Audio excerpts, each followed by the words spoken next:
Classic fairy tales. It's story time. Aladdin and his magic lamp. Once upon a time, a boy named Aladdin lived with his mother. They were very poor and often hungry. One day, a man visited them, saying he was Aladdin's long-lost uncle. When he told Aladdin he would help him make his fortune, Aladdin and his mother were delighted. Aladdin traveled with him into the desert until they came to a rock. The man pushed it aside, revealing a hidden cave. "Climb down into this cave and fetch me my old brass lamp," the man said.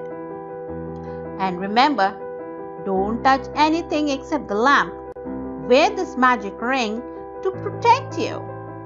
Aladdin did as he was told. The cave was filled with gold and jewels, but Aladdin touched nothing. At last, he found an old brass lamp and carried it back to the cave entrance. "Pass it to me, pass it to me," his uncle said. "Then I will help you out." But Aladdin wanted his uncle to let him out first. Then he said he would give him the lamp. This made his uncle angry. "Fool!"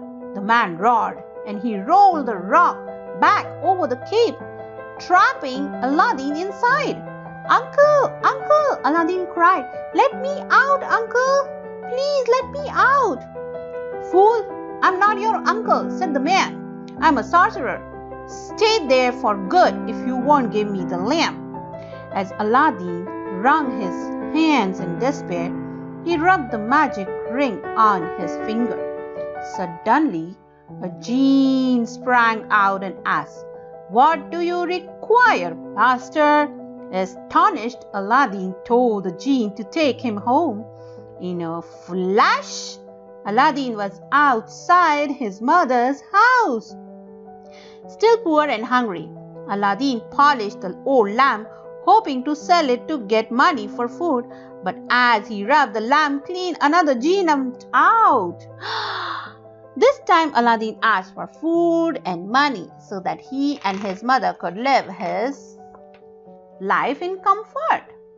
Life went on happily until one day Aladdin fell hopelessly in love with the emperor's beautiful daughter Yasmin. But how could he, Aladdin, marry a princess? Suddenly he had an idea. He asked the genie of the lamp for gifts to give to the princess. When the princess thanked Aladdin for the gifts, she fell in love with him. They were soon married, and Aladdin asked the genie to build them a beautiful palace. Hearing that a wealthy stranger had married the princess, the wicked sorcerer guessed that Aladdin must have escaped with the lamp.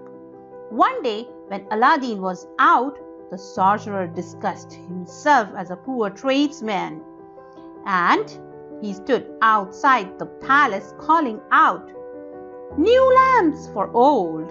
New lamps for old! New lamps for old!" Aladdin's wife Yasmin gave her husband's old brass lamp to the sorcerer, who snatched it away and rubbed the lamp, and he commanded the genie to carry the palace and the princess far, far away. "Oh no! You can't do that!" cried Aladdin when he discovered his wife and home gone. "What?" Quickly he rubbed the magic ring to make the jinn appear. "Please bring my wife and palace back." Aladdin pleaded. "Sorry, master, I can't," said the genie. "I'm less powerful than the genie of the lamp." "Okay, how about if you can take me to her and I will win her back?" Aladdin cried. At once he found himself in a strange city, but outside of his own palace. Through a window he saw his wife crying and the sorcerer sleeping. Aladdin crept into the palace. He grabbed the magic lamp and rubbed it. "What do you require, master?" asked the genie. "Take us right back home," Aladdin said, "and shut this wicked sorcerer in the cave for the 1,000th year." In a moment, the palace was back where it belonged. With the sorcerer gone, Aladdin and Princess were safe, and they never needed to call on a genie again. And they all lived happily ever after. The end.